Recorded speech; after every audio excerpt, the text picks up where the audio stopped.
दोस्तों, मेरा नाम है ओमकार शर्वाग और मैं यहाँ पर आपके लिए हूँ। हमने बेसिक सिविल के लिए तो हमने पिछले लेक्चर में basic civil and environmental engineering का पूरा सिलेबस देख लिया था।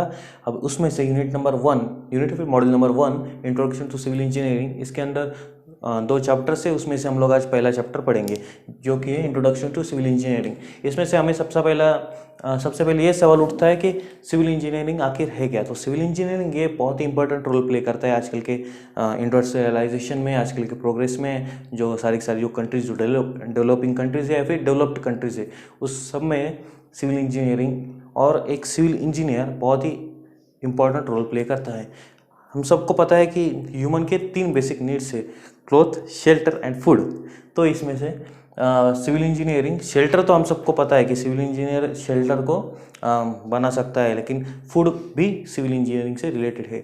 वो कैसे? क्योंकि हम लोगों को अगर फूड चाहिए है, हमें अगर कोई फूड ऑब्टेन करना है तो उसके लिए हमें फार्मिंग करनी पड़ेगी और फार्मिंग के लिए हमें वाटर की ज़रूरत पड़ेगी। तो फिर सिविल इंजीनियर का काम होता है कोई भी डैम्स वगैरह क्रिएट करना, और उन डैम्स में से हमें किसी भी वेदर में, किसी भी टाइम में हमें वाटर की अवेलेबिलिटी अच्छी तरह से होती है।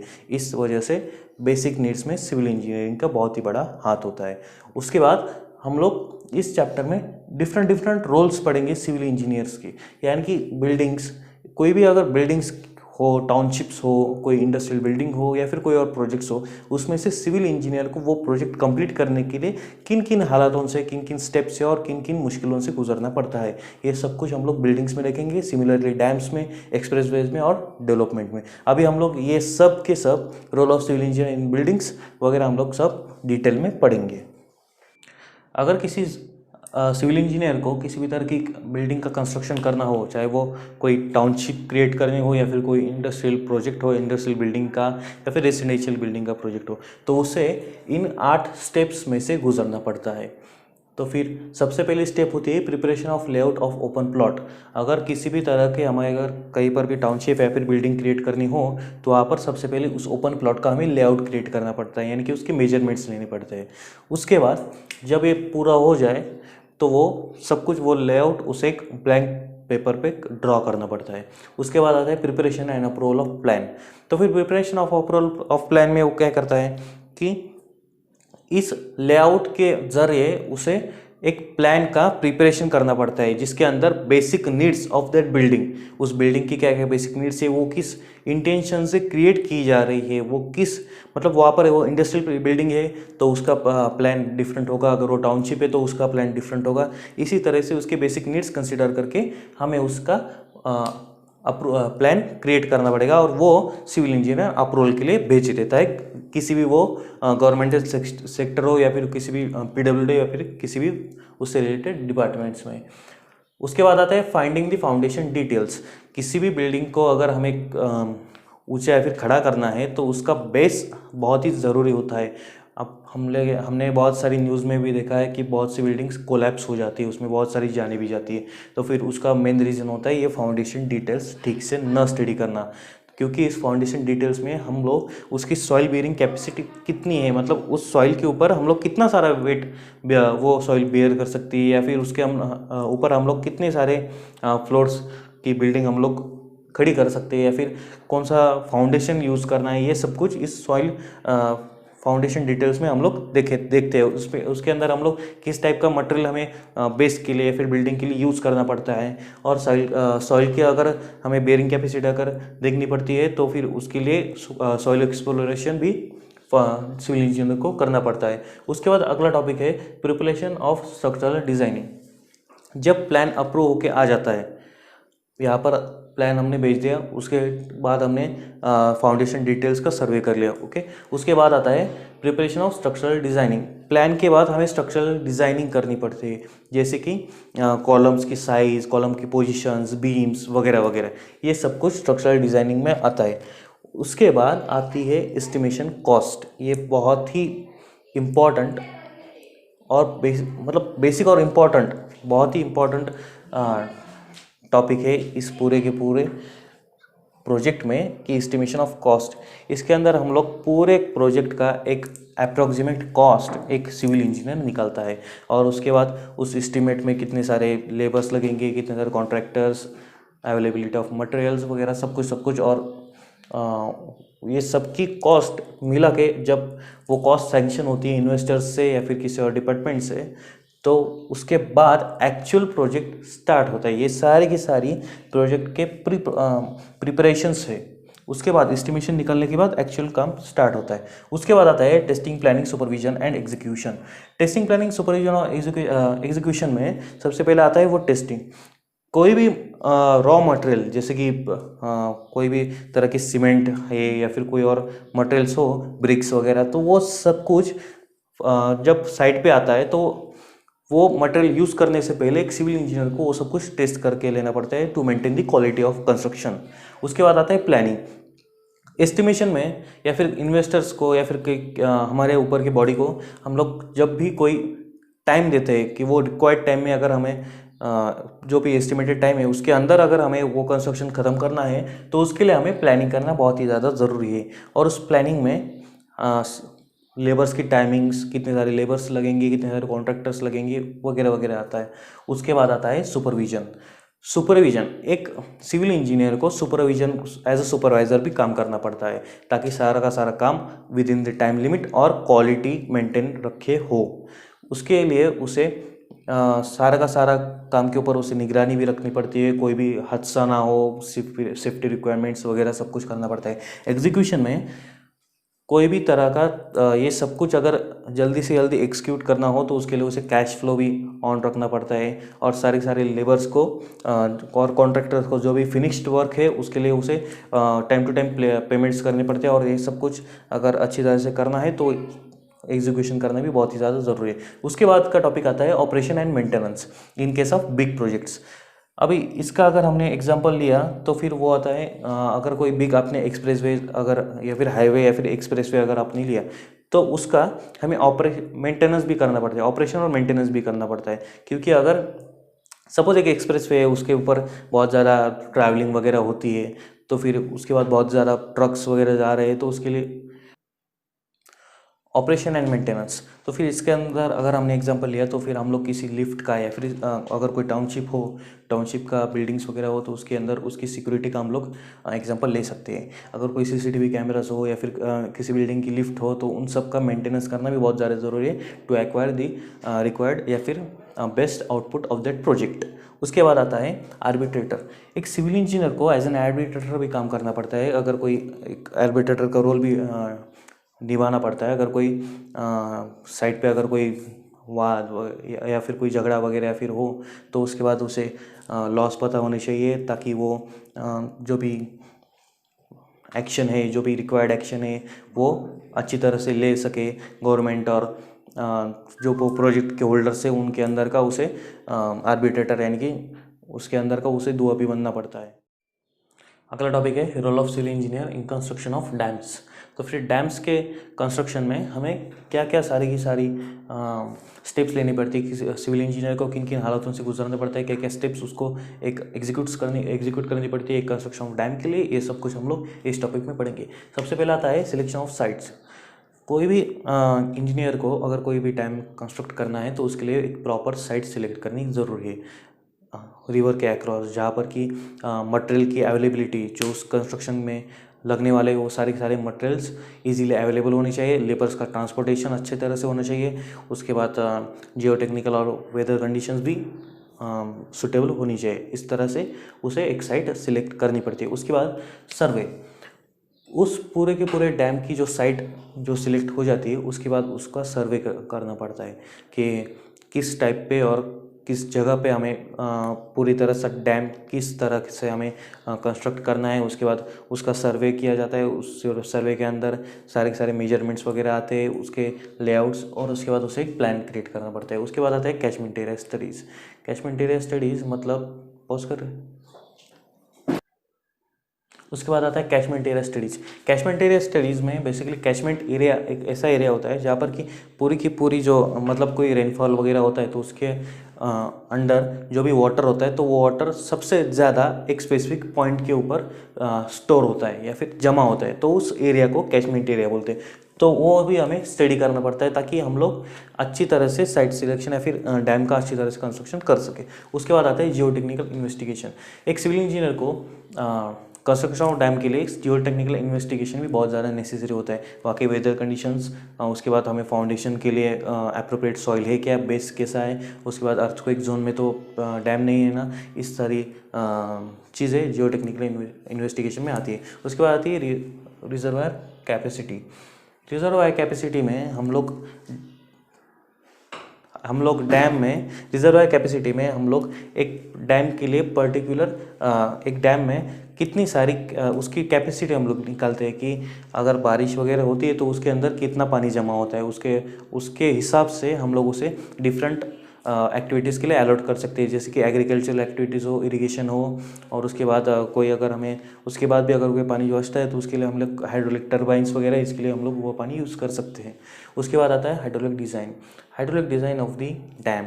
ये अगर कोई डैम हाइड्रो इलेक्ट्रिक हम लोग को अगर हमें प्लांट भी इंस्टॉल करना है उस डैम पे, तो फिर इसके लिए हमें उसका हाइड्रोलिक डिज़ाइन ज़रूरी है। उसके बाद उसका डिज़ाइन, कंस्ट्रक्शन, मेजरमेंट्स वगैरह हम लोग वो सब कुछ इस हाइड्रोलिक डिज़ाइन में लेते हैं। उसके बाद आता है estimate. Estimate is one of the basic and important part like construction in buildings. तो फिर एस्टिमेट में क्या होता है कि पूरे के पूरे जो डैम का जो प्रोजेक्ट है उसके लिए एक पर्टिकुलर अमाउंट दी जाती है, उसका पूरा का पूरा कैलकुलेट करके लेबर चार्जेस, कंस्ट्रक्शन कॉन्ट्रैक्टर्स के फंड्स, मटेरियल्स की चार्जेस, उसके बाद ट्रांसपोर्टेशन की चार्जेस, वो सब कुछ और एक पर्टिकुलर टाइम, ये सब कुछ कैलकुलेट करके एक एस्टिमेट बनाया जाता है। उसके बाद अगली स्टेप होती है planning and designing of hydroelectric power plant. अगर हमें उस डैम के ऊपर हाइड्रोइलेक्ट्रिक पावर प्लांट अगर हमें उस डैम के ऊपर इंस्टॉल करना है तो उसके लिए उसका प्लानिंग करना पड़ता है कि किस जगह पे अगर वो डैम के किस पॉइंट पे अगर हमने वो हाइड्रोइलेक्ट्रिक पावर प्लांट अगर इंस्टॉल किया तो फिर कितना ज़्यादा हमें बेनिफिट होगा। उसके बाद आती है डिज़ाइनिंग। डिज़ाइनिंग मतलब उसके बेनिफिट, मेजरमेंट्स वगैरह, कॉलम्स, बीम्स, ये सब कुछ आता है design of hydroelectric power plants के अंदर। उसके बाद आता है सोशियो इकोनॉमिक रोल। इसमें से हम लोग देख सकते हैं कि सोशियो इकोनॉमिक रोल, जब कोई डैम बनता है तो उसके अंदर बहुत से किसानों की या फिर बहुत से टाउन्स भी उसमें एक्वायर हो जाते हैं because of storage of large amount of water. तो फिर उसके लिए उनको इवैक्यूएशन देना पड़ता है, वहाँ के पीपल्स को, उनको कहीं और शिफ्ट करना पड़ता है, कहीं और उन्हें जगह देनी पड़ती है, अलॉट करनी पड़ती है। और इसमें बहुत से पॉलिटिकल होते हैं, सोशल होते हैं और इकोनॉमिकल, बहुत सी फैक्टर्स का एक सिविल इंजीनियर को सामना करना पड़ता है, जैसे कि जिससे कि वो डैम का जो कंस्ट्रक्शन वो बिना किसी डैमेजेस के या फिर बिना किसी उसके अंदर कोई भी तकलीफें ना आए, इसका सब कुछ जो रिस्पॉन्सिबिलिटी है वो सब कुछ एक सिविल इंजीनियर के ऊपर रहता है। उसके बाद आता है स्ट्रक्चरल डिज़ाइन। एक डैम का हमें स्ट्रक्चरल डिज़ाइनिंग देखना पड़ता है कि अगर वो अर्थक्वेक जोन में अगर किसी वजह से अगर आ जाता है तो फिर उसके लिए हमें उस टाइप के, उस वेदर के या फिर वेदर कंडीशंस उसके अकॉर्डिंगली हमें उसका स्ट्रक्चरल डिज़ाइनिंग क्रिएट करना पड़ता है। ये सब कुछ आता है इस टॉपिक में। उसके बाद आता है construction of dam and allied hydraulic structure. इसमें हम लोग देखेंगे कि डैम का जो कंस्ट्रक्शन होता है और उसके बाद जो हाइड्रोलिक डिज़ाइनिंग होता है, ये सब कुछ इन्हीं के ऊपर बेस्ट है। यानी कि यहाँ पर जो हमने टॉपिक देखा ना, इसी के ऊपर ये भी टॉपिक बेस्ट है, यानी कि हाइड्रोलिक डिज़ाइनिंग सेम ही है वो। उसके बाद आ रहा है टेस्टिंग।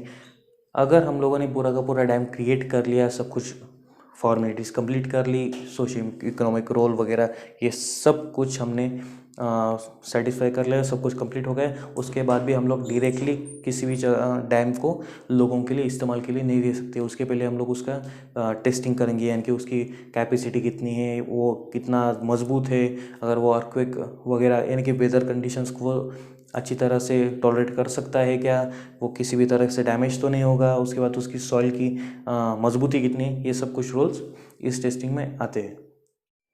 तो अगला टॉपिक है role of civil engineer in construction of expressways. यानी कि एक एक्सप्रेसवे का कंस्ट्रक्शन करते समय एक सिविल इंजीनियर को किन किन स्टेप से गुजरना पड़ता है और उसे क्या क्या फेस करना पड़ता है। तो सबसे पहला स्टेप जो कि कंस्ट्रक्शन ऑफ बिल्डिंग्स और डैम्स में भी हम लोगों ने देखा है, दैट इज़ सर्वेइंग।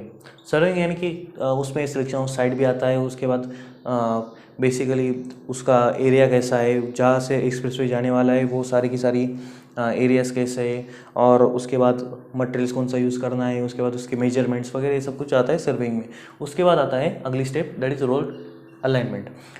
दोस्तों रोड अलाइनमेंट में रोड की जो अलाइनमेंट है, यानी कि टर्निंग पॉइंट्स पे कितना रोड बेंड होना चाहिए या फिर किस टाइप पे स्ट्रेट रोड होना चाहिए, ये सब कुछ रोड अलाइनमेंट इस स्टेप में सिविल इंजीनियर को डिसाइड करना पड़ता है। जैसे कि हम लोगों ने सर्वेइंग करने के बाद एक कंटूर मैप क्रिएट होता है और उस मैप के अकॉर्डिंगली रोड अलाइनमेंट बहुत ही ईजी जाता है। इसलिए मैंने पहले भी कहा था कि surveying is a basic and important step in the any type of construction.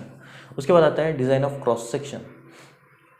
दोस्तों डिज़ाइन ऑफ क्रॉस सेक्शन में हम लोग बेसिकली उस एक्सप्रेसवे का क्रॉस सेक्शन, यानी कि उसकी पिलर्स वगैरह या फिर उस एक्सप्रेसवे उसके पिलर्स, उसके कॉलम्स, उनकी विड्थ हाइट कितनी होगी, ये सब कुछ हम लोग क्रॉस सेक्शन में देखेंगे। उसके बाद उसका क्रॉस सेक्शन इस तरह से आता है कि अगर कोई भी टाउन वगैरह हो तो वो टाउन बाईपास होना चाहिए। इस तरह से हम उसका क्रॉस सेक्शन डिसाइड करते हैं। उसके बाद आता है एस्टिमेट। एस्टिमेट ये बहुत ही इंपॉर्टेंट टॉपिक है, हम लोगों ने पहले भी डिस्कस किया है। तो एस्टिमेट बेसिकली पिछले टॉपिक्स से सिमिलर ही है, लेकिन इसमें एक चीज़ ऐड की गई है। एस्टिमेट में हम लोग पिछली बार की तरह ही इस बार भी पूरे के पूरे एक्सप्रेसवे का जो अमाउंट है वो निकालेंगे, जैसे कि लेबर चार्जेस है, उसके बाद रॉ मटेरियल्स के अमाउंट्स है, ट्रैवलिंग चार्जेस वगैरह। लेकिन इसमें एक टॉपिक हम लोग और एक अमाउंट हम लोग और इसमें ऐड करेंगे, और वो अमाउंट होगी कि जिन लोगों का जो लोग वहाँ के एक्चुअली जहाँ से एक्सप्रेस वे जाने वाला है वहाँ के ज़मीनों के जो लोग प्रॉपर्टी ओनर्स हैं, उन्हें भी हम लोग तो हमारे एक्सप्रेस वे के लिए उनकी ज़मीन लेने वाले हैं, उनकी ज़मीन ऑक्यूपाई होने वाली है, तो उन्हें भी कोई पर्टिकुलर अमाउंट हमको देनी पड़ेगी, वो भी एस्टिमेट में कंसिडर की जाती है। उसके बाद आता है जियोटेक्निकल इन्वेस्टिगेशन। तो दोस्तों जियोटेक्निकल इन्वेस्टिगेशन में उस पूरे के पूरे एक्सप्रेसवे का बेसिकली जियोटेक्निकल इन्वेस्टिगेशन मतलब उसका वेदर का, उसका टाइप, मतलब कि वेदर कंडीशंस कैसी है वहाँ पर, उस वेदर कंडीशंस के लिए कौन सा मटेरियल उसके एक्सप्रेसवे के लिए ज़्यादा बेनिफिशियल रहेगा, ज़्यादा अच्छा रहेगा, ये सब चीज़ें जियोटेक्निकल इन्वेस्टिगेशन में कंसिडर की जाती है। और उसके बाद जियोटेक्निकल इन्वेस्टिगेशंस में उसकी मतलब बेसिकली उसका पिलर्स वगैरह ये कितना स्ट्रॉन्ग होना चाहिए, उसके नीचे जाने के लिए मतलब कितना नीचे खोदना पड़ेगा, कितना ऊपर रहने पड़ेगा, ज़मीन के कितने ऊपर पिलर चाहिए, कितने नीचे हमें खोदना पड़ेगा, कितनी सारे हमें सॉइल हटानी पड़ेगी, कितने सारे कंस्ट्रक्शन। उसके बाद अगर कोई रिवर वगैरह हो साइड में तो फिर उसके ऊपर हमारे ब्रिजेस बनाने होंगे, तो फिर उसके लिए हमें क्या क्या करने पड़ेगी, ये सारी की सारी जियोटेक्निकल इन्वेस्टिगेशंस में आ जाती है। उसके बाद आता है कंस्ट्रक्शन के अंदर एस्टिमेट में हम लोग जो भी टाइम पीरियड लेंगे किसी भी मतलब गवर्नमेंट को या फिर किसी भी डिपार्टमेंट को, तो फिर उस टाइम लिमिट के अंदर और उस बजट के अंदर हमें कंस्ट्रक्शन फिनिश करना है। तो फिर ये कंस्ट्रक्शन की सारी रिस्पॉन्सिबिलिटी बेसिकली सिविल इंजीनियर के ऊपर आती है। तो फिर सिविल इंजीनियर को कंस्ट्रक्शन इस स्टेप के अंदर सारे के सारे जो कंस्ट्रक्शन है वो पूरा का पूरा कंस्ट्रक्शन उसे with in the time limit and with in the required budget, इसके इन सब चीज़ों में वो सेटिस्फाई करना पड़ता है। उसके बाद आती है टेस्टिंग। कोई भी चीज़ हो हम लोग डायरेक्टली पब्लिक यूज़ के लिए वो फ्री नहीं कर सकते, क्योंकि एक्सप्रेसवेज में बहुत सारे एक्सीडेंट्स भी हो सकते हैं। कई बार अगर कुछ पिलर्स वगैरह अगर वीक हो या फिर कोई अगर मिसप्लेस्ड हो तो उस सब की हमें पहले टेस्टिंग करनी पड़ती है। और ये सब कुछ तो हो गया कोई भी एक्सप्रेसवे बनने के बाद में, लेकिन एक्सप्रेसवे बनने के पहले यानी कि जब साइट चालू होती है तब भी कोई भी इक्विपमेंट्स या फिर कोई भी रॉ मटेरियल जैसे सीमेंट हो, ब्रिक्स हो, तो वो एक सिविल इंजीनियर को टेस्ट करनी पड़ती है। टेस्टिंग के अंडर वो सब कुछ टेस्टिंग भी करना पड़ता है एग्जीक्यूशन के अंदर, तो ये सब कुछ आता है टेस्टिंग में। तो ये सब कुछ था role of civil engineer in construction of expressways. तो दोस्तों अगला टॉपिक है role of civil engineer in infrastructure development. दोस्तों इंफ्रास्ट्रक्चर डेवलपमेंट ये 21st सेंचुरी में बहुत ही इंपॉर्टेंट टॉपिक है, बहुत ही इंपॉर्टेंट चीज़ है, क्योंकि जो डेवलप्ड कंट्रीज़ है यूएसए वगैरह जैसी, उन्होंने वो जो डेवलप्ड कंट्रीज़ बनी है तो उनकी डेवलप्ड कंट्रीज़ बनने के पीछे ये इंफ्रास्ट्रक्चर डेवलपमेंट का बहुत ही बड़ा हाथ है। जैसे कि हम लोग देख सकते हैं कि यूनाइटेड स्टेट्स में बहुत सारे एक्सप्रेसवेज बनाए गए ताकि उनकी जो एक्सप्रेसवेज बनाए गए, बहुत सी बड़ी बड़ी बिल्डिंग्स और ऑफिस बिल्डिंग्स, इंफ्रास्ट्रक्चर डेवलपमेंट्स, बाकी के रेसिडेंशियल बिल्डिंग्स बहुत ही ज़्यादा बढ़ गई है और इसी वजह से वो एक डेवलप्ड कंट्री में आज काउंट की जाती है। तो फिर इसके पीछे इंफ्रास्ट्रक्चर डेवलपमेंट का बहुत ही बड़ा हाथ है। उसके बाद आती है उसके बाद अगर हम लोग एग्जांपल ले तो आता है जापान का। जापान कंट्री ने उनका टाइम बचाने के लिए उन्होंने भी एक इंफ्रास्ट्रक्चर डेवलप किया जिसका नाम है बुलेट ट्रेन। उन्होंने बुलेट ट्रेन डेवलप की जो कि 350 किलोमीटर पर आवर की स्पीड तक भाग सकती है। इसका मतलब कि हम लोग इमेजिन कर सकते हैं कि ये इंफ्रास्ट्रक्चर डेवलपमेंट हमें कितना ज़्यादा हेल्पफुल हो सकता है। तो फिर यहाँ पर कुछ टॉपिक दिए गए हैं जो कि बेसिक है इस इंफ्रास्ट्रक्चर डेवलपमेंट के अंडर आने वाले, उसे हम लोग शॉर्ट में स्टडी करेंगे। और इसी बीच अगर और एक एग्जांपल दिया जाए तो डेवलपिंग कंट्री का हमने लिया, अभी डेवलप्ड कंट्री का। अब हम लोग लेंगे एग्जांपल डेवलपिंग कंट्री का, जिसमें इंडिया को हम लोग बहुत ही अच्छी तरह से काउंट कर सकते हैं। और इसमें भी हम लोग एग्जांपल ले सकते हैं हमारी मुंबई का। मुंबई में आजकल बहुत ही ज़्यादा इंफ्रास्ट्रक्चर डेवलपमेंट हो चुका है, जैसे कि मेट्रोज़ है, लोकल है, उसके बाद बहुत से एक्सप्रेसवेज है, फ्लाईओवर्स भी बहुत ज़्यादा से बन रहे हैं। और इन सब के लिए गवर्नमेंट भी अच्छे अच्छे इनिशिएटिव्स आगे ला रही है। तो फिर हम लोग इसमें पहला चैप्टर देखेंगे, पहला टॉपिक देखेंगे जिसका नाम जिसमें आता है planning and designing of roads, railways, airports, harbours, buildings. ये सब कुछ इंफ्रास्ट्रक्चर डेवलपमेंट के लिए बहुत ही ज़्यादा ज़रूरी है।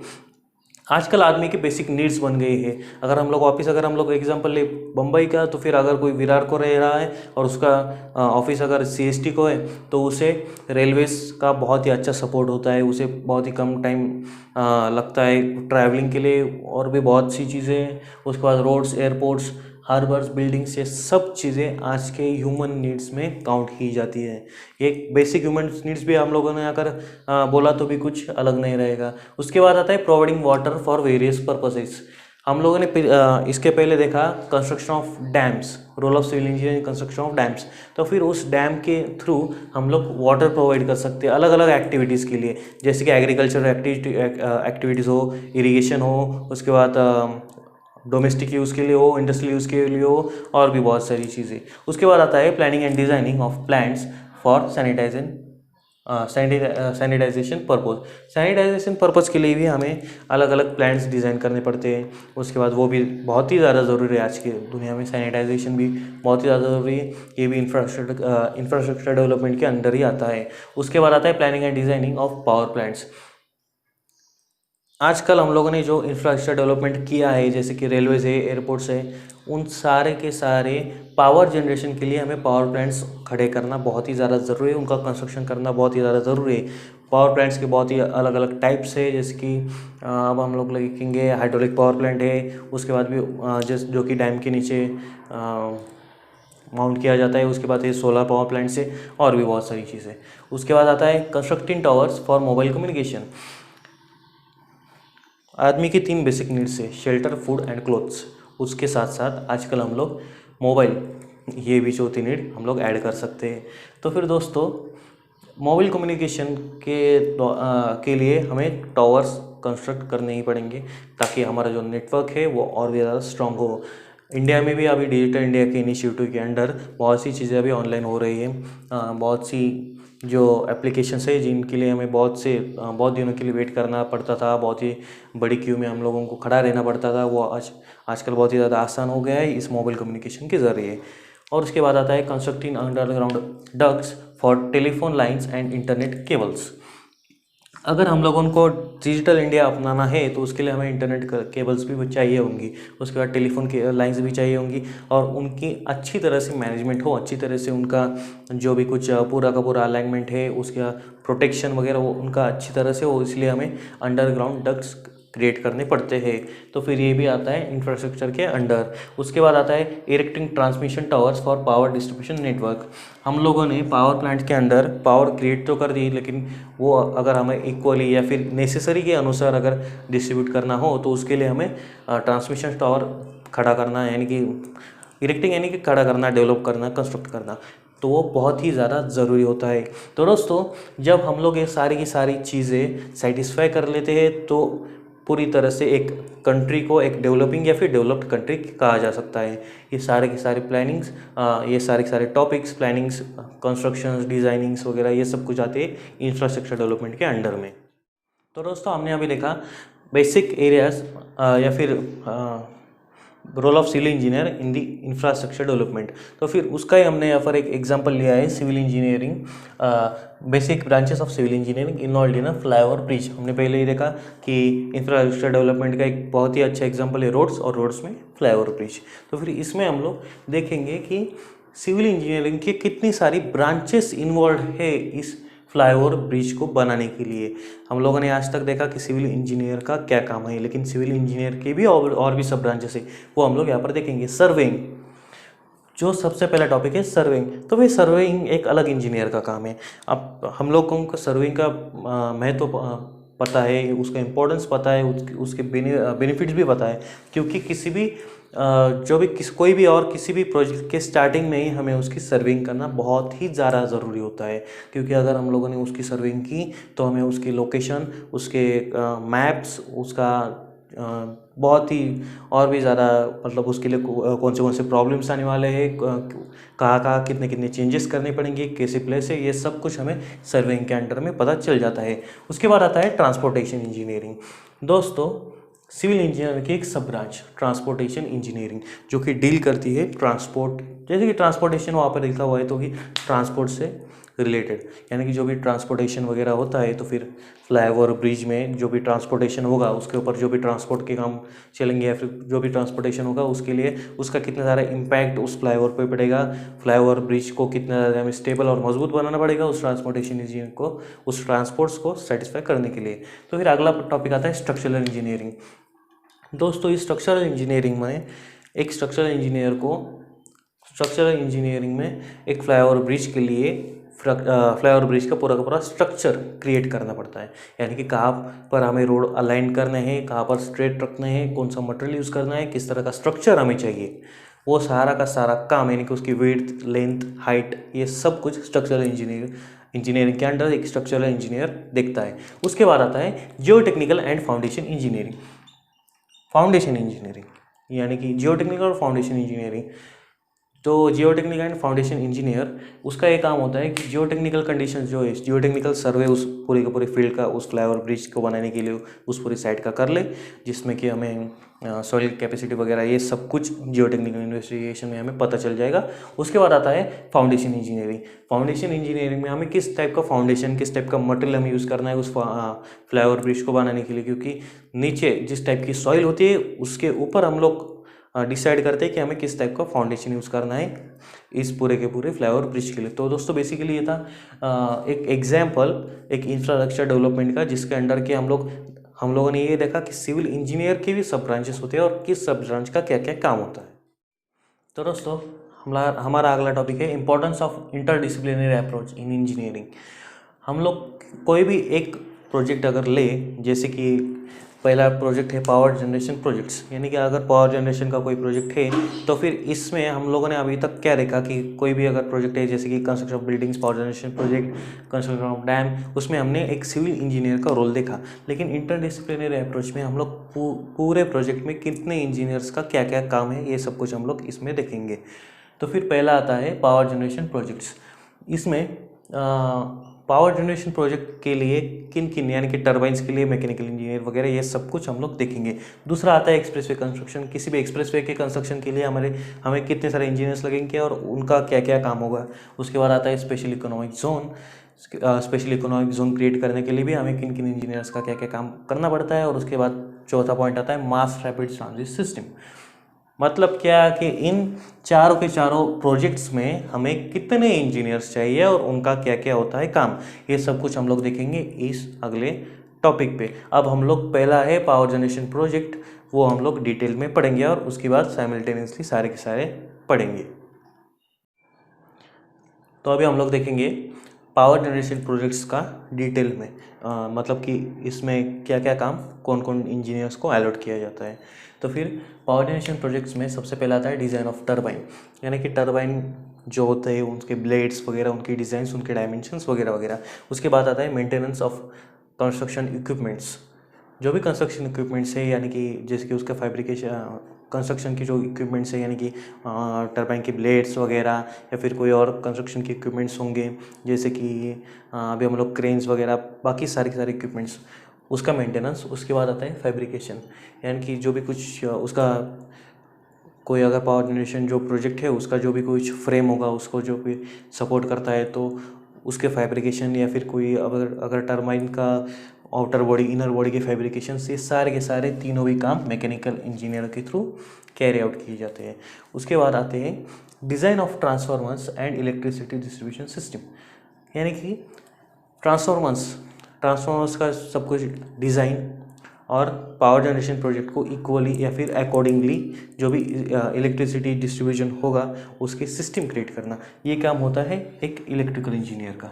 उसके बाद आता है hydraulic and geotechnical instruments. Hydraulic और जियोटेक्निकल हमने स्टडी किया था, जियोटेक्निकल सर्वे वगैरह, तो उसके लिए लगने वाले जो भी इंस्ट्रूमेंट्स हैं ये सब कुछ क्रिएट और मैनेज करने का काम करता है एक इंस्ट्रूमेंटेशन इंजीनियर। उसके बाद आती है ये हो गया। उसके बाद आती है डिज़ाइन ऑफ कंट्रोल पैनल और प्रोसेस ऑटोमेशन, यानी कि कंट्रोल पैनल का जो डिज़ाइनिंग होता है। उसके बाद ऑटोमेशन, यानी कि जो भी चीज़ें ऑटोमेटिकली कैरिड होती है पर्टिकुलर टाइमिंग पे वो चीज़ उसी टाइम पे उसी कंडीशन पे कैरी आउट होनी चाहिए, मतलब ऑटोमेशन। उसके बाद आता है data transmission and design of decision support system. Data transmission करना, यानी कि अगर कोई डाटा होगा तो वो फर्स्ट टॉपिक से कट कर दे नंतर अगर कोई डाटा ट्रांसमिट होगा तो वो फर्स्ट इक्विपमेंट से अलग नेक्स्ट इक्विपमेंट में जो डाटा ट्रांसमिट होता है वो, और उसके बाद अगर कोई प्रोसेस होती है, अगर कोई इमरजेंसी आती है तो वो क्विक डिसीजन लेने की कैपेबिलिटी जो उस सिस्टम में होगी वो सिस्टम को वो कैपेबिलिटी प्रोवाइड करना, ये काम होता है एक इलेक्ट्रॉनिक्स इंजीनियर का। उसके बाद आता है design of software and information technologist. Software की डिज़ाइनिंग, ऑटोमेशन तो हमने कर लिया, ऑटोमेशन करने के लिए हमें लगेंगे उससे रिलेटेड सॉफ्टवेयर्स, तो सॉफ्टवेयर्स सब कुछ क्रिएट करने का और वो इम्प्लीमेंट करने का काम कंप्यूटर एंड आईटी इंजीनियर्स करते। तो दोस्तों ये हो गया पावर जनरेशन प्रोजेक्ट्स के अंडर कि हम लोग कौन सा इंजीनियर क्या क्या काम करते हैं। अभी दूसरा टॉपिक यहीं पर हमने नीचे लिखा हुआ है एक्सप्रेसवे कंस्ट्रक्शन। एक्सप्रेसवे कंस्ट्रक्शन, तो फिर एक एक्सप्रेसवे कंस्ट्रक्शन के अंदर किस इंजीनियर को क्या काम अलॉट किया जाता है या फिर उसका क्या रिस्पॉन्सिबिलिटी होती है, उसे क्या क्या काम करना पड़ता है, ये हम लोग अभी देखने वाले।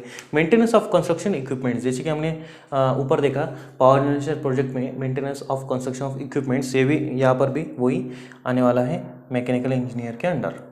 मैकेनिकल इंजीनियर का काम होगा सारी कंस्ट्रक्शन के जो इक्विपमेंट्स है उन्हें टाइम टू टाइम मेंटेन करना, उन्हें रिपेयर करना, रिपेयरिंग हो, मेंटेनेंस हो, वो सब कुछ काम मैकेनिकल इंजीनियर का होता है। उसके बाद आता है सेकेंड वाला street tunnel lighting and exhaust system in the tunnel. तो फिर दोस्तों स्ट्रीट की जो लाइटिंग है, उसके बाद टनल के अंदर जो लाइटिंग होगी, उसके बाद टनल के अंदर का जो एग्जॉस्ट सिस्टम होगा वो सारा का सारा प्रोड्यूस करने का और वो इम्प्लीमेंट करने का काम होगा इलेक्ट्रिकल इंजीनियर का। अगला होगा design of softwares. Design of softwares मतलब ऊपर की जो लाइटिंग टनल्स और स्ट्रीट लाइटिंग्स है, उसके बाद है एग्जॉस्ट सिस्टम टनल्स के अंदर का, ये सब कुछ ऑपरेट करने के लिए हमें लगेगा एक सॉफ्टवेयर, और जो सॉफ्टवेयर क्रिएट करेगा एक कंप्यूटर इंजीनियर। तो फिर ये रिस्पॉन्सिबिलिटी हो गई एक कंप्यूटर इंजीनियर की। तो फिर अगला है designing layout of underground internet cable and telephone wires. तो फिर दोस्तों हमने जैसे कि देखा कि इंफ्रास्ट्रक्चर डेवलपमेंट इस टॉपिक में कि हमें अगर एक अच्छा इंफ्रास्ट्रक्चर अगर डेवलप करना है तो फिर उसके लिए हमें इंटरनेट और टेलीफोन केबल्स के लिए हमें अंडरग्राउंड लेआउट्स क्रिएट करने पड़ेंगे, अंडरग्राउंड टनल्स क्रिएट करने पड़ेंगे। तो फिर उसका वो सब कुछ क्रिएट करने का और वो सब कुछ सक्सेसफुली हैंडल करने का काम होता है एक टेलीकम्युनिकेशन इंजीनियर का। तो दोस्तों हमने यहाँ पर देखा इन दो टॉपिक्स में कि कौन सा इंजीनियर क्या क्या रिस्पॉन्सिबिलिटीज प्ले करता है। हम लोग अभी तीसरा भी टॉपिक इसमें देखने वाले हैं। तो फिर अब तीसरे टॉपिक में हम लोग देखेंगे स्पेशल इकोनॉमिक जोन। अगर कोई स्पेशल इकोनॉमिक जोन हमें क्रिएट करना पड़ेगा तो उसमें कौन सा इंजीनियर क्या क्या वर्क या फिर क्या क्या रिस्पॉन्सिबिलिटीज़ खुद के ऊपर लेता है। तो फिर street lighting, provision of transformer, ये दो काम होते हैं इलेक्ट्रिकल इंजीनियर के।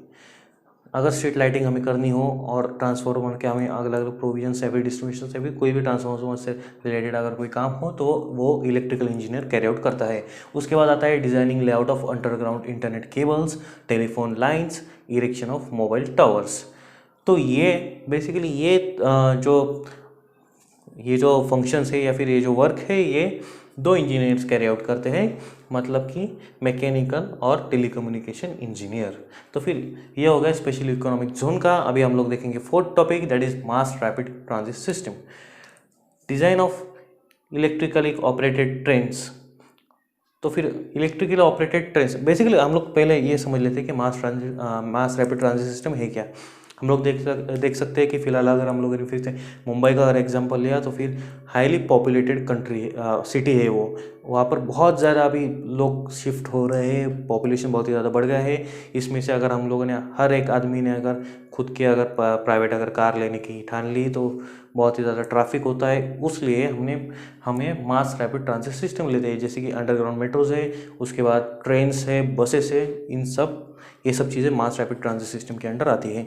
तो फिर वो क्रिएट करने के लिए design of electrically operated trains, ये जो फंक्शन है ये करता है मैकेनिकल और इलेक्ट्रिकल इंजीनियर। जो भी इलेक्ट्रिकली ऑपरेटेड ट्रेन्स है उनका डिज़ाइनिंग और उनका मेंटेनेंस वगैरह ये सब कुछ मैकेनिकल और इलेक्ट्रिकल इंजीनियर साथ में करते हैं। उसके बाद आता है communication between different trains, buses, metros among themselves and with control unit. Trains, buses और मेट्रोज का जो कम्युनिकेशन है खुद के साथ और उनके कंट्रोल यूनिट के साथ, ये सब कुछ मैनेज करने का, क्रिएट करने का, ये सब कुछ डिज़ाइन करने का और इम्प्लीमेंट करने का काम होता है आईटी इंजीनियर, कंप्यूटर इंजीनियर और टेलीकम्युनिकेशन इंजीनियर का। ये 3 इंजीनियर्स ये रिस्पॉन्सिबिलिटी खुद के ऊपर लेकर ये काम ये 3 इंजीनियर्स मिलकर करते हैं। उसके बाद आता है डिज़ाइनिंग ऑफ सिग्नलिंग सिस्टम। ये काम करता है, यानी कि जो सिग्नल्स है, अभी अगर आप मास रैपिड ट्रांजिट सिस्टम में अगर किसी भी, जैसे कि बस में आजकल जीपीएस लगाए जाते हैं, ट्रेन्स में भी ट्रैकिंग सिस्टम होता है, ये सब कुछ जो सिग्नलिंग सिस्टम है ये काम करता है इलेक्ट्रॉनिक एंड इलेक्ट्रिकल इंजीनियर्स के ऊपर। ये सारी की सारी रिस्पॉन्सिबिलिटी इन 2 इंजीनियर्स के ऊपर रहती है। उसके बाद आता है fabrication, maintenance of construction equipments, designing and manufacturing of buses and trains. Fabrication यानी कि वापस वही हो गया, सारे वेल्डिंग वगैरह फैब्रिकेशन का काम। उसके बाद आता है मेंटेनेंस ऑफ कंस्ट्रक्शन इक्विपमेंट्स। उसके बाद आता है designing and manufacturing of buses and trains. इन सब का डिज़ाइनिंग करना, मैन्युफैक्चरिंग करना और उन्हें मेंटेन करना, ये सारा काम करता है मैकेनिकल इंजीनियर। तो दोस्तों यहाँ पर हम लोगों ने देख लिया कि सिविल इंजीनियर किन किन प्रोजेक्ट्स के लिए किन किन इंजीनियर्स की ज़रूरत पड़ती है, किस इंजीनियर की क्या रिस्पॉन्सिबिलिटीज़ होती है। तो फिर यहाँ पर हमने यहाँ पर नीचे एक छोटा सा टॉपिक लिया है कि construction work carried out by civil engineer in various branches of engineering, यानी कि अलग अलग इंजीनियरिंग के ब्रांचेस में सिविल इंजीनियर क्या काम करता है, ये हम लोग इस टॉपिक में देखेंगे। तो फिर यहाँ पर आता है मैकेनिकल इंजीनियरिंग। मैकेनिकल इंजीनियरिंग में बेसिकली सिविल इंजीनियर ये पावर जनरेशन के प्रोजेक्ट में काम कर सकता है, एक्सप्रेसवे के प्रोजेक्ट में काम कर सकता है। उसके बाद आता है ईएनटीसी इंजीनियरिंग। ईएनटीसी इंजीनियरिंग में मास रैपिड ट्रांजिट सिस्टम में सिविल इंजीनियर भी काम कर सकता है, वो सारा का सारा कंस्ट्रक्शन करने के लिए, डेवलपमेंट करने के लिए। उसके बाद आता है third electrical engineering. Electrical engineering में mass rapid transit system, expressway construction, power generation project, इन सब में सिविल इंजीनियर की भी ज़रूरत पड़ती है। तो फिर यहाँ पर हम लोगों ने देख लिया importance of interdisciplinary approach in engineering, और उसके बाद उसके 4 सब टाइप्स, और यहाँ पर एक छोटा सा टॉपिक हमने देख लिया construction work carried out by civil engineer in various branches of engineering. तो फिर इन सब से हमें सिविल इंजीनियरिंग और सिविल इंजीनियर की इंपॉर्टेंस अच्छी तरह से पता चली जाएगी। तो दोस्तों हमारा टॉपिक एंड होने को आया है, सिर्फ एक ही टॉपिक बचा है, हमारा चैप्टर एंड होने को आया है और सिर्फ एक ही टॉपिक बचा है जिसका नाम है adverse conditions civil engineer has to face, यानी कि सिविल इंजीनियर को क्या क्या एडवर्स कंडीशंस या फिर डिफिकल्टीज फेस करनी पड़ती है किसी भी प्रोजेक्ट को कंप्लीट करते समय। तो फिर दोस्तों इसमें सबसे पहले आता है कि साइट का प्रॉपर न होना। आपने अगर हमने सपोज एग्जांपल लिया कंस्ट्रक्शन ऑफ डैम का, अगर हमने कंस्ट्रक्शन ऑफ डैम का एग्जांपल लिया तो फिर डैम के लिए आपने कितने भी अप्रोप्रिएट साइट कंसिडर कर ली या फिर सिलेक्ट कर ली, लेकिन अगर वो टाउन से अगर बाहर हो, दूर हो, डाउन से या फिर किसी सिटी से अगर दूर हो, तो फिर वहाँ से लेबर को ट्रांसपोर्ट करना बहुत ही हार्ड जाता है, जो कि एक टाइम कंज्यूमिंग भी टास्क है और ट्रांसपोर्टेशन में भी बहुत ज़्यादा खर्चा आता है। तो ये दूसरा होता है सिमिलरली अगर टाउन से अगर साइट दूर हो तो फिर जो मटेरियल है, रॉ मटेरियल है, वो भी इंपोर्ट करने में बहुत ही ज़्यादा तकलीफ होती है। उसके आगे का टाइप है कि कई बार क्लाइमेटिक कंडीशंस बहुत ही ख़राब हो सकती है, जैसे कि कई बार साइट ऐसी कंडीशंस में होती है, ऐसे वेदर्स में हो सकती है जहाँ पर कि सब फ्रीज क्लाइमेट भी हो सकता है या फिर वेरी हॉट क्लाइमेट भी हो सकता है। यहाँ पर हमें लेबर्स को संभालना बहुत ही हार्ड जाता है और काम का भी मतलब सब कुछ मैनेज करना बहुत ही ज़्यादा डिफिकल्ट होता है। उसके बाद आता है जब आप किसी साइट को अगर अर्थक्वेक जोन के अंदर आप अगर किसी साइट के ऊपर अगर काम कर रहे हो तो वो बहुत ही रिस्की और बहुत ही डेंजरस काम होता है। वहाँ पर आपको उतने ज़्यादा प्रिकॉशंस लेके उस टाइप के आपको वहाँ पर प्रोजेक्ट कैरिड आउट करना पड़ता है। तो फिर ये बहुत ही ज़्यादा डिफिकल्ट टास्क है और ये सारी डिफिकल्टीज है जो कि एक सिविल इंजीनियर को फेस करना पड़ता है। ये सारी एडवांस कंडीशंस है। तो फिर दोस्तों यहाँ पर हमारा पहला chapter introduction to civil engineering ये ख़त्म हो चुका है। लेकिन यहाँ पर मैं आपको हम लोग अभी यहाँ पर जल्दी से एक समरी ले लेंगे। हमने सबसे पहले देखे कि सिविल इंजीनियरिंग का मतलब क्या है, सिविल इंजीनियरिंग का मतलब, उसके बाद हमने देखा role of civil engineers in the different areas, जैसे कि role of civil engineer in the construction of building, उसके बाद होगा कंस्ट्रक्शन ऑफ डैम, उसके बाद देखा role of civil engineer in the construction of expressways, उसके बाद देखा इंफ्रास्ट्रक्चर डेवलपमेंट, उसके बाद देखा कि किसी भी तरह का प्रोजेक्ट कैरिड आउट करने के लिए किन किन इंजीनियर्स की सहायता लगती है। और उसके बाद हमने देखा कि सिविल इंजीनियर क्या क्या डिफरेंट फैकल्टीज़ में क्या काम करता है, यानी कि अगर मैकेनिकल इंजीनियरिंग हो तो उसमें सिविल इंजीनियर क्या काम करता है। इस तरह से हमने ये पूरा चैप्टर अभी कंप्लीट कर लिया है। दोस्तों अगर आपको ये वीडियो अच्छी लगे तो फिर लाइक और सब्सक्राइब ज़रूर कर लेना, चैनल को सब्सक्राइब करना मत भूलना। ऑटोग्राफ हमारे चैनल का नाम है और इस चैनल का इंस्टाग्राम पेज भी ज़रूर सब्सक्राइब करना, लिंक डिस्क्रिप्शन बॉक्स में दिए हुए, और कमेंट करना मत भूलना।